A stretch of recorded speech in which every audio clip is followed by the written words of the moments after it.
Hey, what's up, everyone? It's your girl, Cherrell. I'm the host of Let's Talk the Show, and this ain't a podcast. I want to thank you guys for joining me this Tuesday like you guys do every Tuesday. Make sure you guys are following us on YouTube. Subscribe to our YouTube by clicking the link in our bio and subscribing to our YouTube channel. While everybody's joining in, I'm going to give it a second, you guys. You guys know the routine. Make sure you drop what you're grateful for in my comment section. We got a great show today for you. I'm super excited. I can't wait to talk with y'all. So, give me just one moment real quick, guys.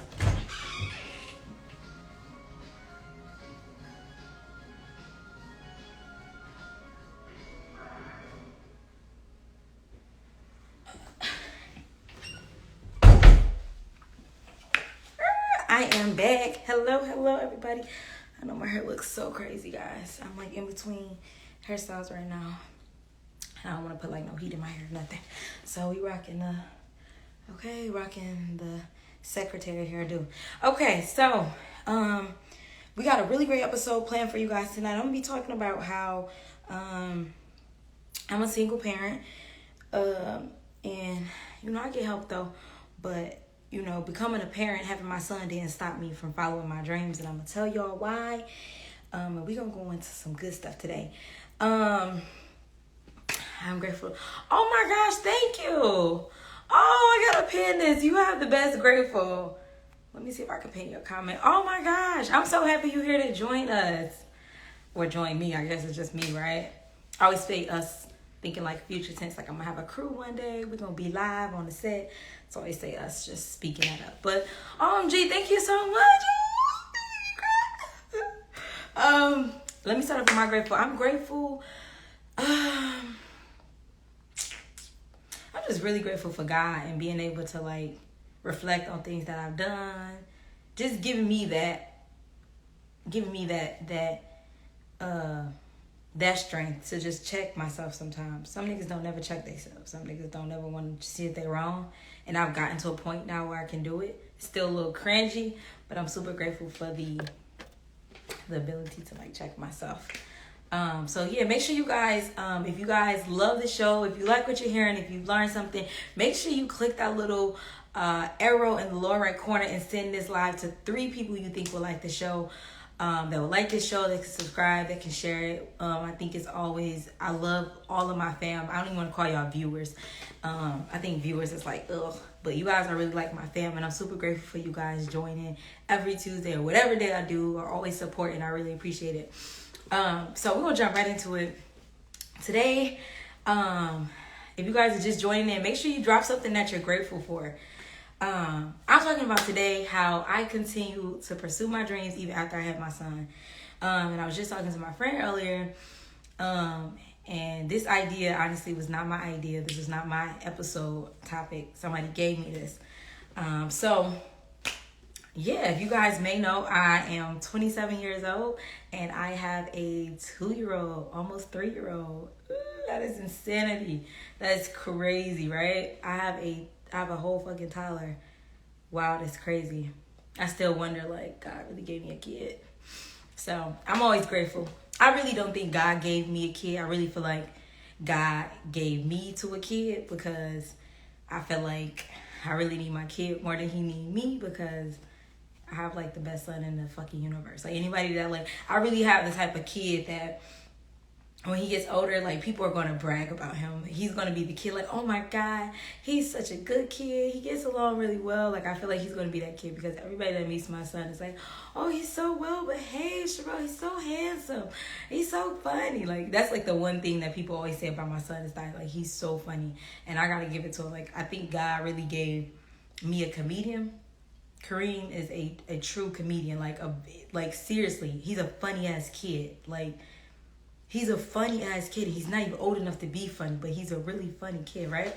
So I'm super grateful to be his mom. Super grateful to go through this life with him.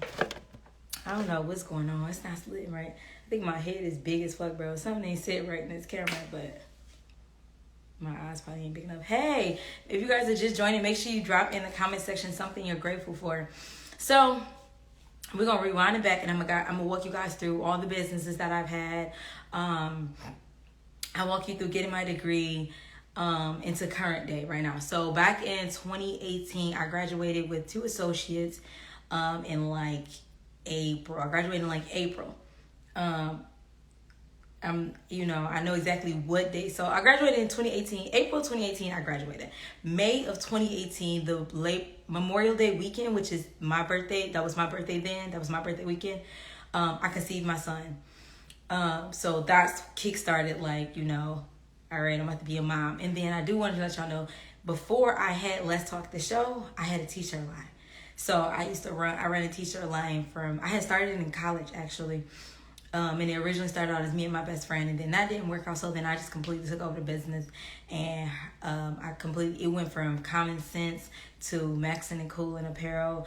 I had a lot of success with Maxin and Coolin. I'm not gonna lie, I did a lot of work. I did the Big Shine Turkey Drive. I forgot what year that was. I did that. I did on my own. I raised enough supplies to donate to like 5 DPS schools when they were having an issue with like not having soap and toilet paper and stuff like that. I raised money and I bought supplies and I gave it to DPS schools. And then what else? I also, I don't know if you guys know about Goodfellow boxes, but if you're like low income in the city of Detroit or like Metro Detroit, they basically give you these boxes, and they have like a sweatshirt in there. They have candy. They have dolls for little girls. They have coloring books, toothbrushes, a lot of little things in the box. And we used to get those growing up. And so one thing that I really wanted to do when I had Maxin and Coolin, or just like even in expanding all my careers, is that I really wanted to partner with a lot of the organizations that gave my mom assistance when we were children, and Goodfellows of Detroit was one of them. So with the help of Kingdom Printing, I think that's his name. With the help of him, he helped me print my shirts, but I was able to partner with Goodfellows of Detroit and put t-shirts in Goodfellow boxes. So in 2019, I believe, that Christmas, a whole bunch of kids in the city of Detroit and Metro Detroit received my shirts and t-shirts in the Goodfellow boxes. You guys may see on my page, I have like an article that printed out. Like, that was a big deal for me. So, my shirts was really successful. I got to do a lot of things. I got to meet a lot of people. But once I got pregnant, I really wasn't able to do it anymore. It just wasn't making sense. I had switched jobs. I had moved. When I got pregnant, my life literally flipped upside down. Like, it was, if my life was like this, through my pregnancy and before I moved into my apartment, it was a slow ass turn before I landed and before I started going back up again, right? So when I got pregnant, I basically slowed down, like took a hiatus from Maxin and Coolin. I switched jobs. I switched cities. I had been living in the city I was living in for a couple years, and I moved cities, and then I would move 2 more cities before finally landing where I am, right? So at this point, you gotta understand, like, I've been petite my entire life. I've never been more than, before I was pregnant, I had never been more than like 30 pounds, 130 pounds, like, no lie. I've always been like really short and petite and just like, brick house. So I was gaining weight. I had moved jobs. I had changed houses. I had moved cities, and everything that pregnancy comes with. So I'm dealing with a bunch of things being bombarded left and right, not to mention that I really love my t-shirt line, so it was really hard at the same time to kind of let that go and not have a hobby to do. So I was like really just working. Another big thing was that I went from being a caregiver. If you guys have ever been a caregiver, you're constantly on your feet. If you ever done caregiving, you on your feet, you on the move. So I went from jobs that kept me on my feet and on a go to a job that had me sitting at a desk, which was something that I thought I wanted. After that experience, I realized that sitting at a desk is far too repetitive for me, and that does not work for me. That gives me anxiety. Sitting at a desk, looking at a computer, it makes me sleepy. I get anxiety just sitting there. It just does not work for me. That is not me. I need to be moving. I need to be on my feet. I don't need to be going all the time, but I need to be able to move freely and not sit in one spot. So I'm pregnant. I switched jobs. I switched homes. I switched cities. Fast forward to now I'm giving birth. My son, I was actually induced when I had my son, which is a decision that I kind of regret because I was already going into labor when I got to the hospital. I think I had enough nerves. Like, I think I was nervous enough that it kickstarted my labor. But that's my fault for not speaking with my sister enough to say, hey, this is how I want things to go. That's a really big part. It's really important to have that conversation with your support system or your mate when you guys are going into labor. So I did have that conversation. They proceeded with the induction. And I ended up having to have a cesarean. So I ended up having a cesarean. That was one of the only major surgeries I've ever had in my life. I've never broken a bone. Outside of asthma, I've never really needed to be in a hospital. So I had a cesarean. My son was, surgically cut out or whatever. He was fine. I was fine. I was in the hospital for like 5 days, which is the longest I've ever been in the hospital as an adult. It was the most terrible experience ever. I do not like hospitals. I do not like fucking staying in hospitals. The idea of staying in a hospital again with a kid almost makes me not want to have another child. That's how much I do not like hospitals. So, stay in my hospital. Then my son is born. I'm off work for an extended amount of time, which I'm super grateful for. A lot of people don't get that opportunity to spend with their newborn. Typically people, because of finances, because of lack of support or whatever, they have to go immediately back to work. I didn't have to do that. I was with my son for a beautiful time. So yeah, I was actually off for like 5 months, honestly, when I think about it. Altogether, from the moment I left to go on leave to have my son to when I went back, I was off for like damn near half the year. That's how like long it was, right? So yeah, so fast forward, I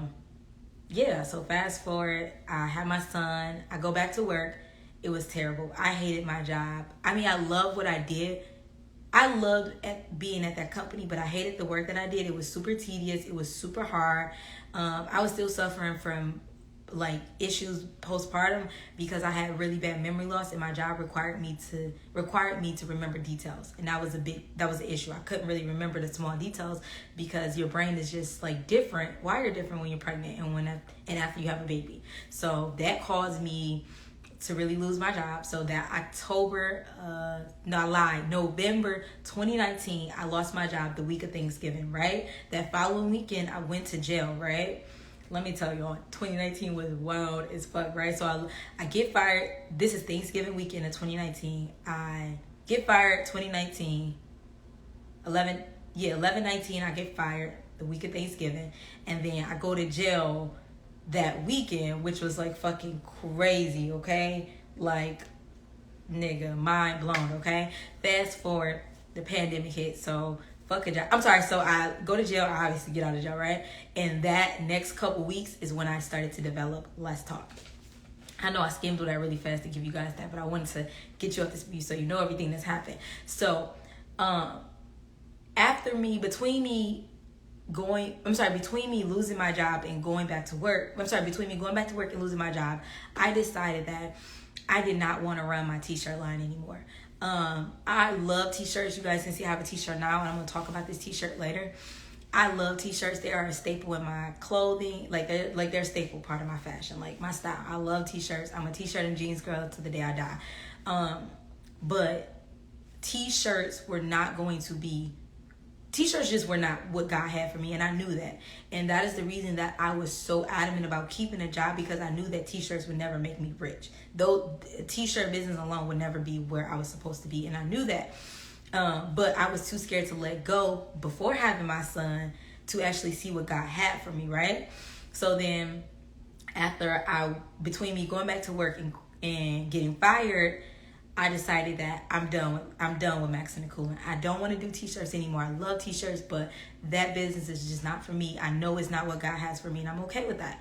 So I decided to go ahead, dissolve my company, move forward, fast forward. After I lost my job and in between me going back to work, whatever, I'm on Facebook. I'm having debates with people. I'm having good conversations, and I kept getting the response that I should start a podcast, and I'm like, I don't know.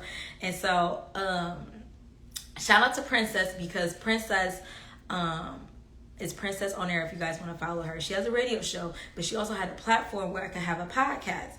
So before Let's Talk the show, it was Maxing and Cooling Radio. I originally did have a podcast, right?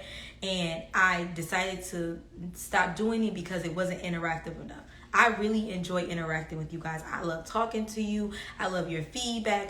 I wanted something where I could talk to people directly and I could have guests and people can interact with us at the moment. Having a podcast was too slow for me. It wasn't interactive enough. It wasn't personal enough for me. And it just was not what I wanted. Not to mention, I'm not a hype person. I don't like following a hype. And everybody was creating podcasts. So I was like, no, that's not going to work for me. So I did the Cherrell thing to do, which was, this ain't a podcast. It's Let's Talk the Show.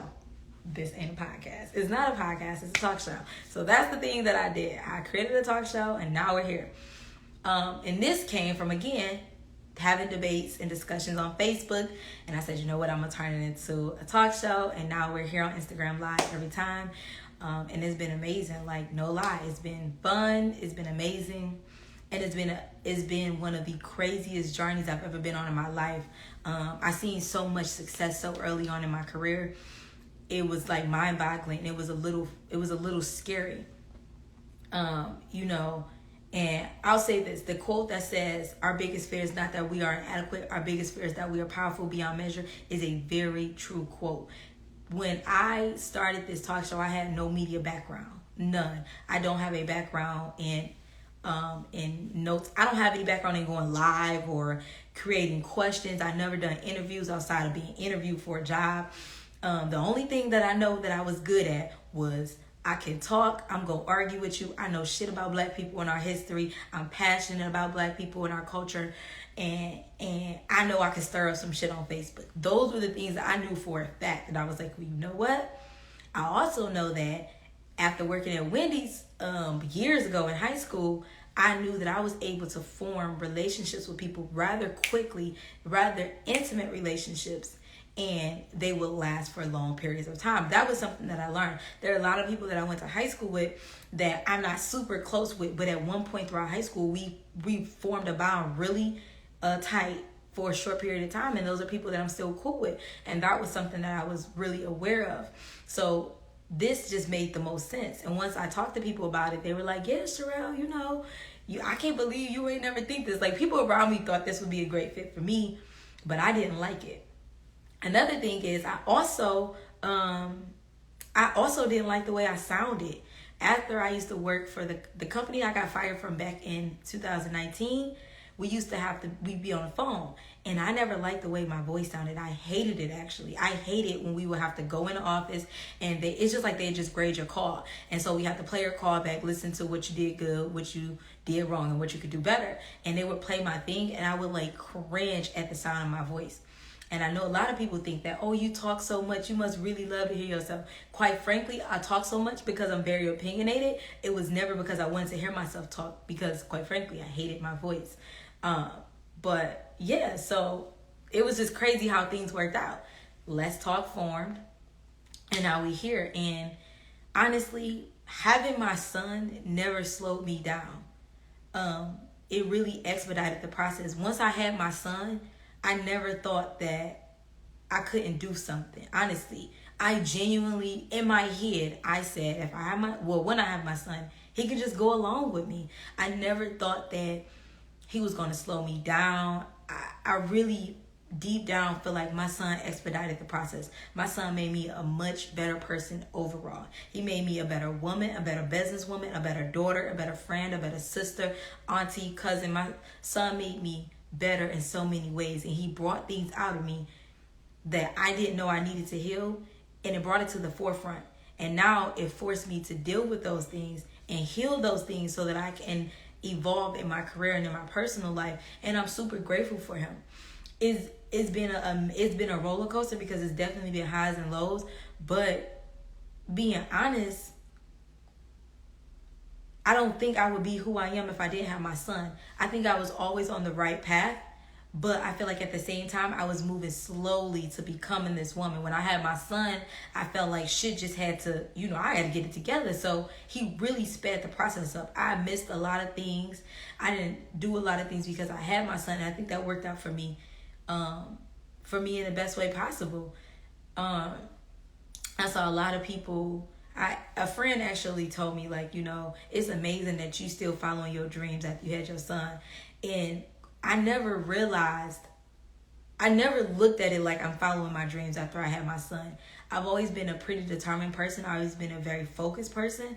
So, and very ambitious. I've always been very ambitious, but not once did it cross my mind to not do what the fuck I wanted to do because I had a kid. Like, I really don't know if I'm a good person to try to tell people how I did it, because it was not even something that I thought about. It was just in me. And that's just what it is. Like, I never was like, oh, I'm not going to do my show because of my son. I was calling everybody. I would call my best friend. I would call my best friend mama. I would call my stepmom, my dad, my sisters. I didn't care if I had to drive an hour to take my son, just to drive an hour back to do what I needed to do when we were doing shows in person. So it was never an option. Following my dreams after having my son was never up for debate. That shit was going to happen regardless. I'm going to do what I want to do regardless. You know what I'm saying? Like, having my son just made me a better person. And I wouldn't even say that I'm following my dreams for my son, because these are things that I want to do. I want to make sure my son is taken care of regardless, but I will never make my son the sole motivation of what I do. What I'm doing is because these are my dreams. This is what I want to do. This is for me. My son is going to be taken care of as a result of me following my dreams, of course. But my son is not my motivation for my talk show. You know what I'm saying? Let me see what you guys are saying. Definitely giving me motivation as a mom of 3. I hope so. Please don't. I will say this. This is a guy told me this a long time ago. His guy used to be with all like famous people in the city and stuff. And I asked him one time, I said, how do you be with all these people? How do you meet these people? And he said, when you start doing the right thing, you gonna be there. When you start doing what you're supposed to do, you gonna end up there. You just gonna be there. You ain't gonna, he said, it's not something that you can time. You just gonna be there. So what I would tell you is, if there's a dream that you want to follow, don't do nothing. Just start doing it.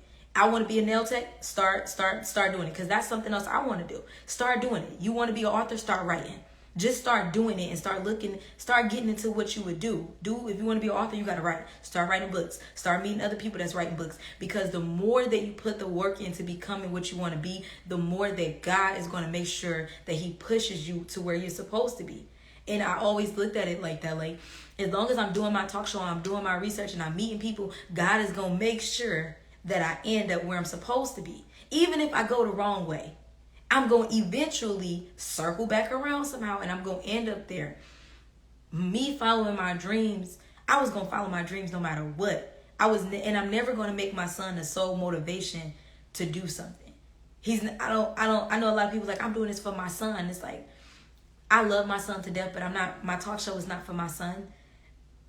Me wanting to become super wealthy to give back to my community, that's a little bit about my son, because I want him to be able to go back to where I grew up and to give more to that. But my son is not my motivation.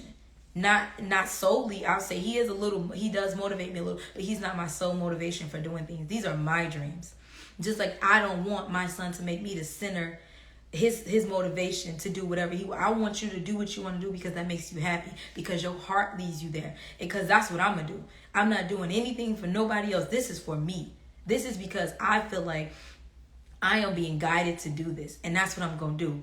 I'm not doing this for nobody else outside of the fact that I know that this is where God is guiding me to do this, and that I know, while this is my thing and I'm doing it for me, I know that my dreams will support more people than myself. You know, you can't just be like, I'm doing this because it made me happy, I'm getting money. Like, there also has to be someone else benefiting. And it is. I think that my community benefits from these conversations. I think that, like you just said, you're motivated. People are motivated from these conversations. People are meeting people that can better their lives. Like, that's what this show is for. Like, I know that other people benefit from this, but make no mistake, this is my dream. This is mine, and God gave it to me. He gave this to me to give to y'all. But my son is not my motivation for that. These are my dreams. And I think that I can't even tell you guys how I got there, because that's always been in my head. I never was like, I never thought. What? Okay, I'm sorry about that, guys. Such inspirational words. Oh, thank you, guys. I hope I'm inspiring you guys, because I don't really know, like, I'm doing this because I know that this is what God put on my heart. I ain't doing this for my son. I want my son to be proud of me. Of course, I want him to be like, my mama did this and my mama did that. I want him to be proud to be my kid because I'm proud to be his mom. But after having my son, it just really made me see, like, I want to make sure that I leave something for him to be proud of, for him to be, excited to continue, or for me, or for my journey to have been a foundation for him to find out what he's supposed to do. But after having my son, I never once thought that following my dreams were impossible. I know that people were saying, a lot of moms feel like they get caught up in so much in being a mom, they don't get breaks or stuff. They just caught up in being a mom that they don't really get to be themselves. And I think I fell into that for a little bit. And I think that I don't even say a little bit, I think maybe a couple months I fell into that. But I think I'm such a fighter that even though I felt like I was maybe physically confined to an area or stuck somewhere, I didn't let that mentally trap me. So I may have been a little bit down, a little bit sad, maybe even depressed because I feel like I'm physically not where I want to be. Like I physically don't have this money. I'm physically not in my own place. I'm physically not in the city I want. I'm physically not in the job I want. Even though I wasn't physically there and it was weighing down on me a little bit, it never mentally trapped me. Because in my head, I understand that this is just now. This is not forever. And that's how I allowed my son, that's like where my son filled in the gap. It was like, okay, I'm looking at him in a couple years. He won't be like, Mom, can I do this? I won't have to deal with this forever. This is just temporary, Like my son I can say that my son motivated me in a sense that looking at him, I know that as he got older, later on we'd be in a different place. So I could be like, when he was 2, I was living like this. But by the time he's 5, I'm living like this. Because I didn't allow where I was physically to trap me mentally. And I think that's where a lot of people lose it. Like I'm at home all day with the kids. I can't follow my dreams. And understand that your dreams don't have time. There's no time for your dreams. You have to make time. Okay, like you have to make a way because who else is gonna do it? Like, and when you really understand that somebody is dependent on you, on your gift that God gave you, it makes you want to put a little fire under your ass, right? I understand that my gifts and my son watching me do what I do is gonna create something for him. Something I'm doing today is gonna spark him. Some conversation I'm having with him, something that I'm learning in my journey is going to inspire him. And he's going to find out what he loves. Something I know for a fact that what I am doing, something I am doing will inspire my son and will eventually get him on the right path to become whatever he's supposed to be in this world and get him started on his right journey. I really wish, I'm not going to lie to y'all and say, these are the ways that, you can stay motivated and, and continue to pursue your dreams after your kid. I can't, because like that Nipsey quote, it ain't on you, it's in you. That's really what this is. I never once thought about not pursuing my dreams after having my son. It never crossed my mind. It was like, okay, well, if I got a DoorDash to make money, my son gonna be in the back seat. If I have to do shows live from my house, my son is gonna be in the living room sleep in his playpen. If I needed to do something, I was going to make sure it got done if it came to my dreams.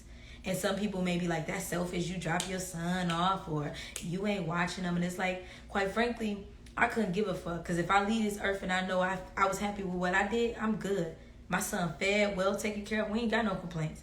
So at the end of the day, I just want to tell you that if you want to follow your dreams, I don't give a fuck if you got 10 kids, follow your dreams. And if you got multiple kids, use your kids. Like, use them. You want to be a baker? I've learned that doing this show, the best way to work is working with my kid. Sometimes I need him to shut up, okay, and turn fucking Coco Melon down. But if he's in there in the living room and I'm in my room at my desk, it doesn't work because I'm paranoid about what he's doing in there. So now that I've learned to just embrace my son in my space. So I say, you know what, come in here. We close the bedroom door. Mommy's working at her desk. Kareem's working on the floor and he's on his tablet. Yes, that shit is annoying, but I'm not going to get peace and quiet all the time I want because I'm a kid. So I let him play his music as loud as he wants. I put my AirPods in, but I feel comfortable. I know I get work done and he's right near me. So I'm not worried about him being too far. You really have to make it. You don't get to You don't get everything you want. You just have to make it work. Because after you fucking make it work and keep molding it and making it work, eventually it's just gonna work for you on its own. And that's what I'm relying on. I'm making it work now. I'm struggling now, and later on, it's just gonna work for me. So yeah, such inspiration. Thank you guys. You have an amazing.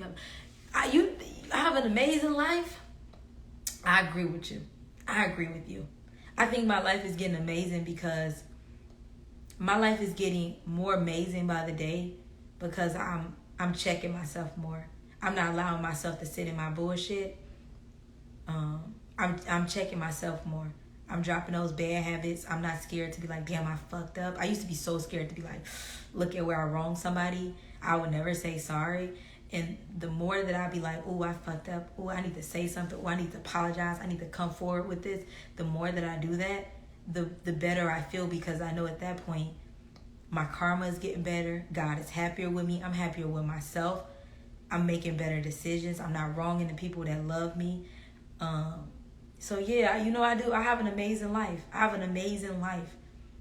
I have a beautiful life. I have a beautiful life because I check my shit at the door. That's why. And you can, everybody, you have an amazing life. Everybody has an amazing life. It's a matter of perception, literally. Me losing my job would look like the end of the world to some people. But I was like, shit, I only got one kid, Oh, and let me tell you, that's the crazy part. I'll tell you, I moved in my apartment November 9th. I got fired from my job like November 20th. Some shit like that, the week of Thanksgiving. Can you imagine how crazy that was? And let me tell you something. This is how I know my faith has grown tremendously. When I got grown, I said that word so wrong. When I got my apartment, like November 8th, November 9th, I got the apartment. As soon as I got the apartment, I got this gut feeling. Like, I hope I don't lose my job. It was crazy. Like, I signed a lease. We went in and I instantly got this gut feeling like, oh my God, I hope I do not lose my job. Mind you, I hadn't done anything at the time to lose my job. That following week, I think I had like 3 or 4 callbacks, right? I'm like, fuck. And all you need is like 3 to go on probation. I think you need like 2 to go on probation. And then a third one gonna send you into like the red zone. Now you about to lose your job. And the final straw was a callback that I had that I tried to solve. The final callback was a issue that I tried to resolve. The only difference is I didn't let a supervisor know about it. I knew I messed up on the call. I was intended on getting there early in the morning to do the callback, but I didn't get there. I got there late or something. So by the time I got there, they had already pulled my call. They had already said it was bad. And I was already they was already weighing, looking at me whether or not they would keep my job. And can you imagine getting your apartment with your 1-year-old kid and you're about to lose your job? That shit was like, oh my God. I was like, what the fuck? Low key, but I ain't gonna cap. I really didn't think it was that bad. I thought it was bad. Like, it looks bad to other people. Like, everybody's looking at me like you just got this nice job. You got a car. You got this place. You got your kid. How you gonna lose your job? There was a lot of pressure from people around me to be like, what you gonna do? But on some real shit, I was like, I ain't gonna cap. I thought I was gonna be straight. It got hard though, cause the nigga funds got low. It got hard, but I never once thought that my son would not be taken care of. It never once crossed my mind, I believe in following my dreams. I think that I've watched a lot of shows and I see people saying I was living out of my car and then I made it one day. And I always have that in the back of my head. Like, maybe I'm gonna I don't romanticize that, but I understand that process. I respect that process. So when shit gets bad, I'll be like, oh, it's bad, but it ain't that bad though. I'm gonna work this out. I'm gonna finesse it somehow. So I don't know. Having my son has taught me to love the process, to trust the process. When you have a kid, there's so many different changes that they go through. Like right now, I think we hitting a good streak with potty training, and I literally today felt like I won $1 million because my son is damn near potty trained. Like, that's how deep that is. I feel so good. I'm like, oh my God, we almost done with this fucking potty training. By the way, potty training is so bad, it makes you not want to have another fucking kid. Like, no cap. If I could have a kid and then raise them up until right before they're going to be potty trained and God give them back after they potty trained, I would be grateful. But it doesn't work like that. Anyways, you know, I'm getting to the point potty training is almost there, and I feel like a weight lifted off my shoulders. And my son, having a potty trainer little boy, has taught me to be patient, to be understanding, to try another way. And that has those skills or those ideals are transferable. Working in this industry has taught me to be patient. Okay, it's taught me to do it another way. It's taught me to be calm, to watch my tone. My son has taught me, you know, be nicer, be kinder, you know, just be nicer. It's like he's taught me be more loving, be quicker to say I'm sorry, be quick to forgive. He's taught me that if I got another day, I got another chance, you know. Tomorrow, I'm quick for being like, you know what, today was a shitty day. I probably was not that good of a mom today. I probably yelled a lot. We gonna rock this shit out tomorrow. My son has taught me to try again, try harder, try a different way. Do it slower. Try it. Just be a little patient with him. So, yeah, you know, my son has made me a better person for the world, you know, and I'm super grateful for that. I never once thought I couldn't follow my dreams after I had them. It was just not an option. That shit never crossed my mind. And I want to say, because I'm about to get ready to wrap this up, I'm literally getting dizzy from these lights. I want to say that to anybody that has children, whether they're grown or young, you just had them, whatever, and you feel like you can't follow your dreams, I just want you to understand that you're right. If you believe that because you have children you can't follow your dreams, you're right. If you believe that even though you have children, you're going to make that shit happen, you're also right. What you think about and what you give energy to will grow. I give energy to saying this shit gonna work. I don't know how it's gonna work, but I trust in God, and I believe that wholeheartedly. I believe that I do not need a backup plan for Let's Talk the Show because I know it's going to take me where I'm supposed to go. I believe that if I involve my son in my processes and let him see what it's like, that something I'm going to do, something that I'm doing will inspire him on his own path. And I believe that when you're following your dreams, yes, there are your dreams. Yes, God gave them to you. But don't be so quick to exclude your kids. Like, if you like cleaning shoes, bring your kids around. Help them clean shoes. If you like writing, bring your kids around. Let them write their letters. Ask them to write their stories. My son, I'm always on my phone. Obviously, I'm growing the talk show. I'm always on my phone. My son loves phones. He's a technology geek. Okay, he knows how to take pictures. He posts it to my Snapchat. Okay, he posts to my Snapchat more than I post to my Snapchat. I think that after having kids, so much of your world changes. So much is up and down, but that doesn't mean it's a bad thing, and it doesn't mean that you should immediately try to get back to the person you were before, because that person is gone. You're never going to be that person, and that's not necessarily a bad thing. But embrace who you are after your child. Involve your child in whatever dream you're trying to make happen, and understand that if you work hard and you pray, it's gonna work the fuck out. And I'll say this. I read a book called The 4 Agreements, and one of the agreements is don't take anything personal. That is something that I literally parent with. I do not take it personal. When my son clowning and I'm trying to work and I feel like he's just purposely doing this, I don't take it personal. I know that what he's doing is not intentional to affect me from working. He's not purposely trying to stop me from working. He's just been a kid. Don't take it personal. When people say you don't need to be doing this, or why you trying to do that, you got kids, they don't know you. They don't know your struggle. They don't know what God gave you. If you got to take your kids in the car with you to get your job done, take them kids in the car, okay? If you need somebody to watch your kid and because you need to do something, but they got an attitude, if they going to still take the kid, drop them off. If there is money that you can spare to hire someone to sit with your kids, do it. Just understand that as long as you are working towards what it is you're trying to accomplish, God is going to make sure you sitting where you're supposed to be sitting to meet the people that's going to get you where you need to be. Okay? As long as you working, you going to end up there. The Bible says all things work together for the good. So even if you did some shit and it was wrong at the time, you're going to end up back where you're supposed to be. That's just how it goes. It never fails. And maybe next time I'll give y'all, maybe next time we'll talk about how things I thought I was doing wrong still placed me in the right place. Maybe we'll talk about that next time.